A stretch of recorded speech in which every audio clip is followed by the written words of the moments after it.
In all honesty, after the Chris Rock incident, I lost all respect to Will Smith.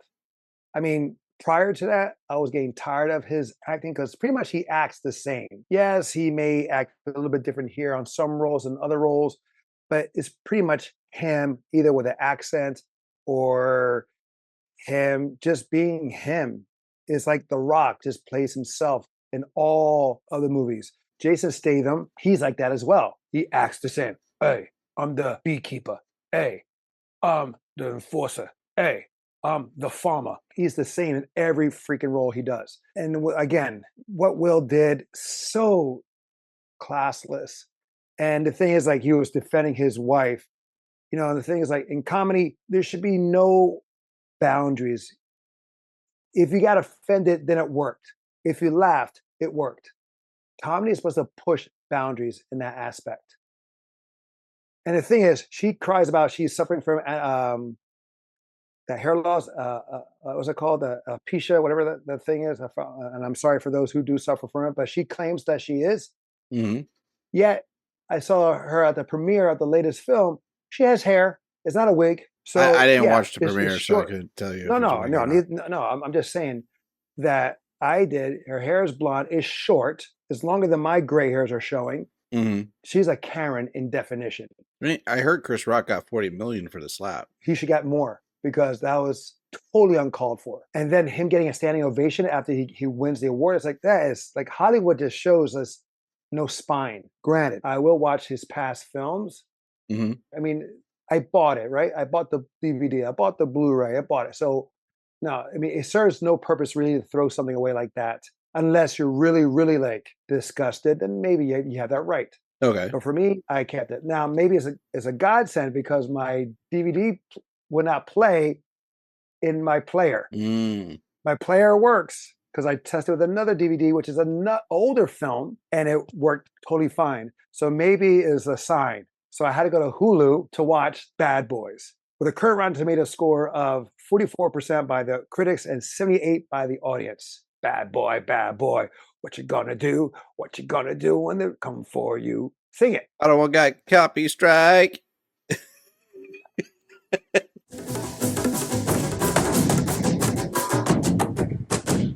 Welcome back to Tales of Two Bros. My name is Angel, I'm a Don. where we give you a review at least once a week.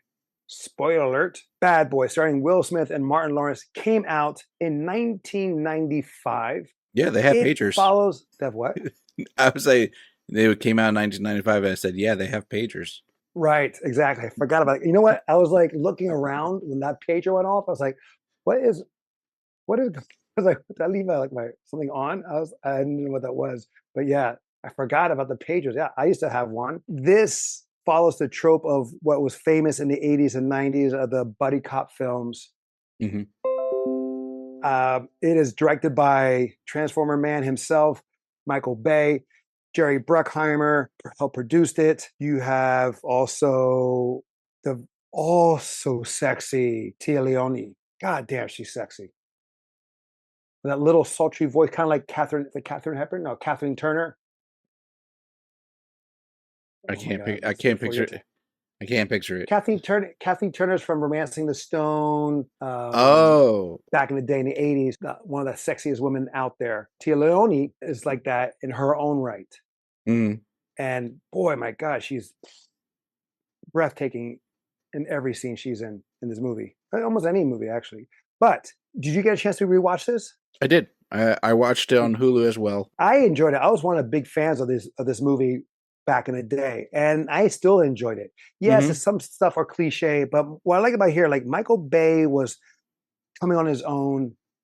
He did The Rock, he did Pearl Harbor, all the stuff around that time, and he had a niche. He had a style to him that Hmm. he also did a little bit in the first Transformer. Then he started breaking away and then started going more focusing on explosions instead of capturing the audience in the sense of storytelling. Yeah, capturing the Here he did a moments. good right, and here he saw that last stuff of the filming, like his famous dollying around the characters as they stand up and comes up with them. They do it here. He did it in The Rock. He like that was his famous trademark. The chemistry between Will and Martin is very good. They look like two guys that have been, if not cops, they've been buddies for a long time. They argue all the Right. time, but they find ways to Hmm. they'll fight it out, and then they get back together and they get on tasks Right. real quick. They're both from television. Will and Martin were, Will had the Fresh Prince of Bel Air. Martin had his show Martin. So they were coming off that stardom from there. And then you see here that Will trying to be a little more diverse in his acting, where Martin was being Martin. Yeah. But it worked. Besides the pager part, this movie does hold up well in the sense of the styling a little bit, the clothing. It's based in Miami, South Beach. I mean, it's not that big of a difference. Yes, you have the mock collar shirt with a zipper that Will had, but for Yeah. the most part, the styling did not change from then to now. For a What was your 30-year-old favorite? film. Yeah, for a 30-year-old film, you're correct. Like, holy crap, it holds up pretty well. Yeah. Do you have a favorite character? Because there are so many great characters here, besides Will, besides Martin, besides besides the villain. For me, it was kind of like cameos, because you will see some of Yes, the yes, actors that would show up, like the carjacker, Michael Taliaferro. He's the big guy, basically. yes, And yes. He's from Sons of Anarchy. He was in that. He's in other popular films or in shows as well. wait, are you talking about the guy who was holding up Will, or the guy who was holding up Yeah, Martin? not the black guy. I'm talking about the white guy. I was talking about the black guy because I've seen him in other stuff Oh, too. And then oh yeah, yeah. He's been around too. Yes. yeah, but the other guy you're talking about, I know he's been in Sons of Anarchy and so forth. And then of course the main villain. You know, actually I'm really not good. even gonna try to say his name Yeah. because I am Checky is Checky Caro. Yeah, I just is tried it. Checky Cattle Fauchent. I don't know. Yes. Yeah, this sounds French. I used to joke about him too because I used to say every time I see him, he's like the French Sean Bean. Tell me I'm wrong. A, No, you're right. he looks very much like him, and then B, every time you Yes. see him in a movie or a show, he's gonna die. In this case, he had to die. And you also have here the Latin detectives. They're great. Yes, which they don't bring him back for the second movie. They use other people. Oh, do they? Yeah, I yeah. didn't see the sequel, so I'm not sure. Bad Boys 2? But there were. You saw Bad Boys 2. Well, no, I mean not recently. Gotcha. I can only handle Will Smith So much in a day? Yes. Fair enough. Yes. But they have good chemistry too. The captain, I love the captain. Oh, he is my favorite character. Yes. He was my favorite.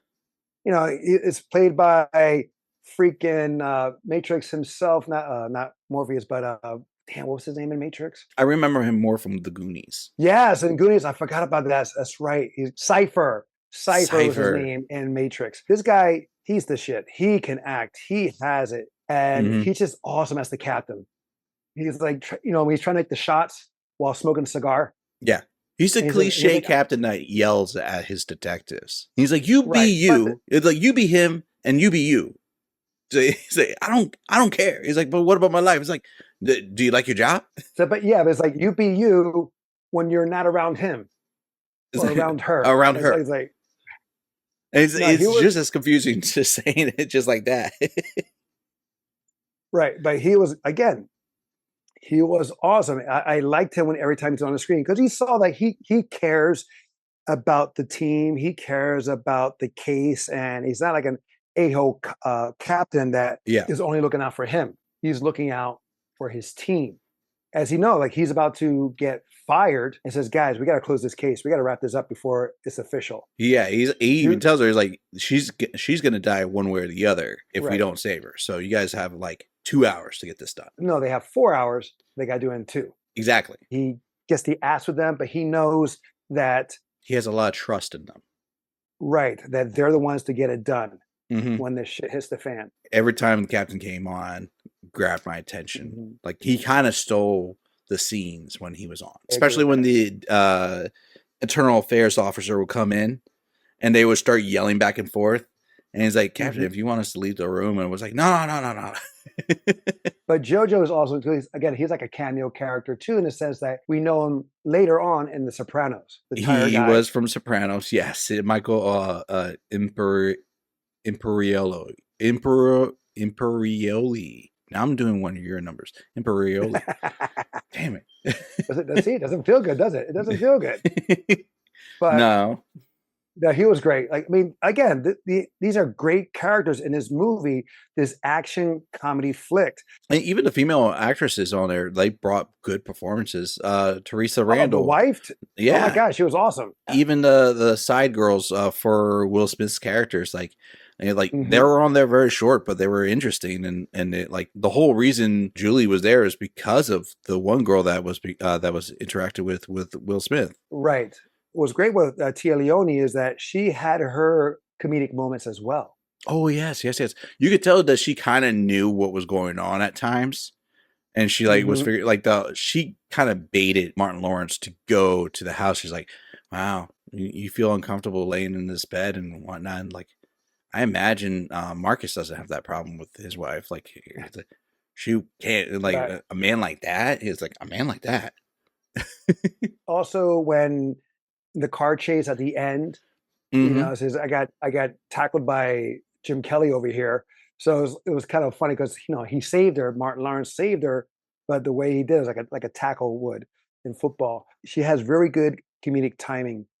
It's very dry, but it fits so well. Now, what about favorite moments? I laughed pretty darn hard. The old fat mafia guy with the little thug with a mustache, and their dynamic between those two, right. Especially like when they first chase down Marcus pretending to be Mike at the first time, and they chase him and they're shooting. He's like, "You couldn't catch him." He's like, "I tried to catch him." He's like, "If you had lost some weight, you would have caught him." It's like, "I didn't see you doing anything good," and they're just cussing at each other. You're like the Italian Spanish version of.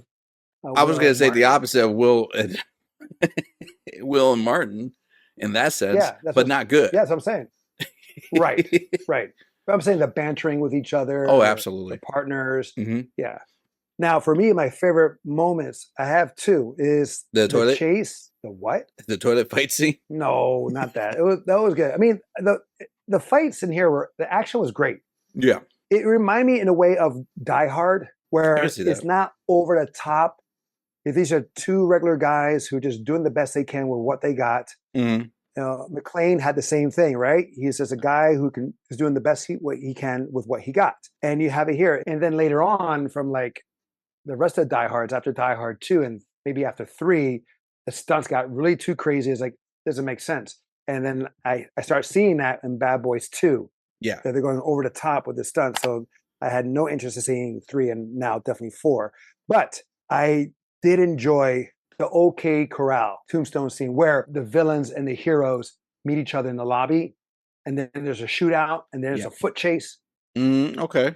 That was great because you have the tension there, of course, and you have a little bit of humor from the bellhop. The humor from the bellhop, but not just that. You have so many things going on, but you have like the regular speed of the car chase, and then it breaks it down with the slow motion of the two guys running after it. You have Will Smith running with his shirt half off. You have Martin Lawrence with his shirt unbuttoned, but also wearing a tank top. It works, and I don't know if you know this, but Michael Bey wanted Will Smith to be shirtless for that scene. And Will said, "No, it makes no sense for me to be shirtless. So let me have this on like I'm in my house getting ready, and then the shit goes down. It makes more sense, especially if I'm in the lobby chasing Julie."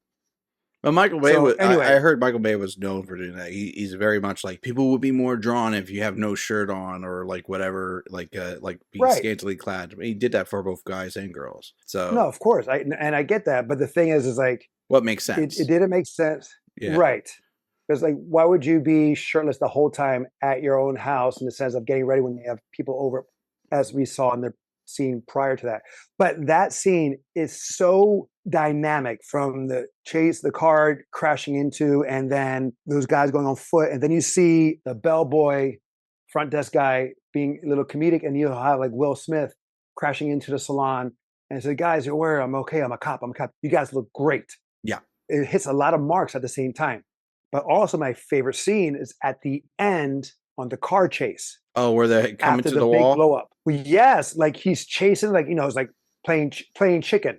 Yeah, where and who's going to make it afterwards he first. goes, "That's how you drive. From now on, you drive like that." Right, but like how Martin Lawrence is like, you shoot at my wife, blah blah blah, all the stuff that he's like venting out, and then he just goes for it, and then he says the Miranda rights. Exactly. He's like, "What are you And doing? Will's I'm like, getting it out of the way." I was like, yes. I remember when I saw that in the theater, that everyone cheered because it was funny. It was badass because it's like that was like no holds bar once they catch him. Those are my two favorite scenes. The blow up thing at the end before the car chase, it was good, but it was like a little too much. It felt very Face Off, John Woo. Okay, and that's part of my faux pas too that leads up to that. So I have a faux pas about that. What about you? Do you have a favorite scene besides the two bad comedic guys? parts? So action wise, I kind of did like the nightclub scene. Which one? Which part? The bathroom? Yeah, because it was action, but it was funny to me. So like, action comedy gets me all the time.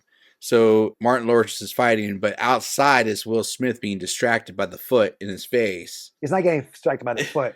He's getting distracted who by the lady that foot belongs to.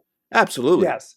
He's being Mike Lowry. I did get a crack and an enjoyment out of that scene. Car chase scene afterwards wasn't bad. It does lead into some of my faux pas, though. I do have some faux pas, like things that just don't make sense.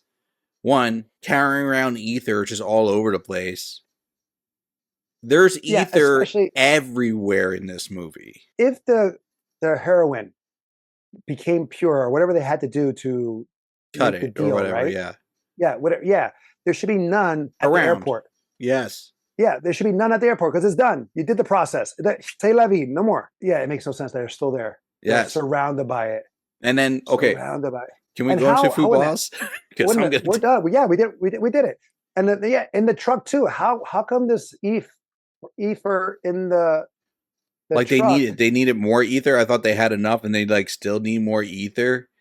And right. But it's just chilling in the truck because they had to go at the club. At the club, there's no reason for it to be at the club. If anything, you take it to where it needs to go. You take it to the lab. But speaking of the airport, with all the ether, which they had, there was giant propane tanks there that the cops were hiding behind as they were being shot at. So they're being shot at, and they're shooting the propane tanks. The ether blows up like it's nothing. The propane tanks don't, which doesn't make sense to me. That should have been a huge explosion, just instead of minor explosions. Right, unless that was an abandoned airport. I'm not sure. I don't think so. No, I don't think it was. But here's the thing, okay? You have a big deal going on or about to with the one mob boss with a seller. Yeah. You're supposed to have, or you should have, high security around it, right? The garbage truck got in like nothing. But before that, so there's people, like when stuff goes down, hey, keep a lookout. Let us know if you see anything going on. From the outside, yeah. Right? An abandoned airstrip or a non-traffic airstrip. You can see things from far away. And those are glass windows. And not just that, there are also people that were like elevated doing security work. But they just walk in, like they kneel and they see it there. I was like, wow, these are horrible security personnel. Speaking of that scene, I thought this was also weird. So it's like, oh, you brought the cops and you betrayed me. And then he pulls the gun onto the person he's supposed to make the deal with. The mob boss. The mob boss. Number one, that makes no sense. Or cartel. The cartel boss. Cartel. He's the one that's supposed to like give the okay for the wiring of the money. So why are you going to kill him before that even happens? And then two, when he pulls the gun, he faces the pistol at the boss's face, right? Hits him in the chest. And then shoots him in the chest. Yeah, I'm just saying. But wait, I thought he wired him the money already. It's two wires. First wire, the second wire. Yeah, he has. There was already wired to your account. I thought he said, and then that here's like 20 million in cash or 2 million in cash, something like that. No, he was just recapping like how the payment was going to be done. So 20 in cash now. So it wasn't official. Yeah, and then why would you kill the guy that you're making a deal with? It makes no sense. I mean, didn't you vet him? Did you know he was legit? Just run, take what you got, run, and finish the deal. Speaking of deals and whatnot, the whole premise of the movie is they're trying to find where the drugs are. They're trying to find the guys. So going back to the nightclub, they knock out two of the guys in the bathroom. clearly knocked out. They know they work for them. Comes out, they made us. Let's grab such and such and get out of here. Why can't we just grab these two guys laying on the floor? Not just that, it's like they didn't know that she was there, but they found her that way. Oh no! She made herself seen at the nightclub because she was standing in the audience and brought the pistol. No, I understand that, but the thing is, where Will and Martin coming out, I know the bad guy saw her. Well, I mean, she just stood out there, right? But at the same time, in a crowded club, you just happen to walk out right in the same vicinity. Mike's that good. That is like very convenient in that aspect. I was like, come on. Like I can understand if she starts to pull out the gun and people are noticing it and they start to freak out, and then Mike turns or Martin, Mike or Marcus turns to the commotion. Like what's going on? Because they didn't know they just got attacked in the bathroom. So something could be coming after them again. So why not then turn and see that? How the villains see through a glass certain people that easily and just spot them. Crazy. Yeah. Yeah. I mean, there's so many black guys there. There's so many white women, skinny white women there. It's kind of wow. Okay, so remember John Wick 4, right? The whole, or technically almost all the John Wicks, where they're like shooting people and they're like in the crowds. John Wick 4 especially because they're just keep dancing. Oh my God, that's so, yes. I forgot. I felt like that in this scene because like she pulls out the gun, no one does anything. They just keep dancing and doing it. I'm like, no, some people start reacting, especially when they started a little bit because like he turned around and like, it was a little bit like some people were noticing, but then when things went crazy, that's when everyone dispersed. Where like in John Wick, they just keep going. Shooting, people, they just dance. Yeah, people, they're like until the end, they're like, oh, let's stop and watch. Yeah. Which, that makes no sense. There are a lot of plot holes here. Like you can overlook it in the sense it's still fun. But yes, the ether, that's a big what the hell. But again, it serves purpose for the big explosions in that scene. That's why they're pretty much there. Put it there so we can blow it up. Absolutely. That's how they had the explosion on the bridge. Oh, did you recognize the blonde secretary for the precinct? She looked familiar. She's the mother in The Crow, the original Crow. Oh. Yeah, I forgot she was in this movie. I think she she had a small career in she had a small roles. Let's wrap this up. Sure. So back to Rotten Tomatoes, 44 by the critics and 78 by the audience. Now that's 68 reviews. And they gave it a 44. Audience is over 250,000. Now, was this movie meant to win Oscars? No. Was it meant to entertain? Absolutely. Yes. Did it? Oh, yes. It did entertain. You have the great chemistry of the two. You have the outlandish acting from the captain. The action scenes was top notch. Tia Leone, as I mentioned before, fine as hell, but with good comedic chops. Yeah. Said Teresa Randall, awesome. You can see where she's coming from, where he's always lying. But at the same token, he's a cop. Why you gotta be such an asshole about him being a cop trying to save the world? Because that's what cops want to do for the most part. They want to make the world a better place or make their world a better place. Supposedly. But she's like, no. I was like, dude, he can't freaking breathe. So he has to lie to her. Like he can't tell her the truth because the thing is, like she doesn't trust him for anything. It's like, but then why are you with him then? It makes no sense on that. And the villain, he was awesome. I liked, here's another faux pas. Here's another faux pas. So prior to the OK Corral scene, they're watching him, right? They're trying to sneak by the car and use the binoculars. And it's like, he's looking right at them. And they don't see that. They're looking at him. I noticed that, yeah. Him. I was like, hello, you guys like, they're not good at great sneaking. Cops. No, at surveillance? No, they're terrible. They're good cops, not good criminals. Huh? Said they're good cops, not good criminals. They're not supposed to be criminals. They're supposed to be cops. The meaning they can't sneak around that good. Oh, I was going to say. But I'm saying there's the stakeout or their surveillance truly lacks. Yeah. Because I'm saying, like, you're looking right at him while he is looking at you. You should know. You don't say, he made us. Let's get out of here. Blah, blah, blah. But no, just like that. Is this worth the watch? I would say so. It is, definitely. How about worth the own? Ooh, yeah. It's a classic. Yes, it is a classic. Since I haven't seen 3 or 4, or I won't see 4, I don't know. But out of 2, the 2 I've seen, it holds up. It holds up, is better. It doesn't push its limits. It doesn't try too hard. It tries, and I think it is successful, but it doesn't try too hard. All right, guys, that is our throwback review of Bad Boys. Have you seen it? So what was your favorite scene or favorite moment in the comments below? Also, if you have a movie or a show you would like us to review, please let us know in the comments below. And also, don't forget to follow us on Instagram. Until next time, we'll be the next time. I'm Angel. I'm Adon. Love you, bro. Love you too.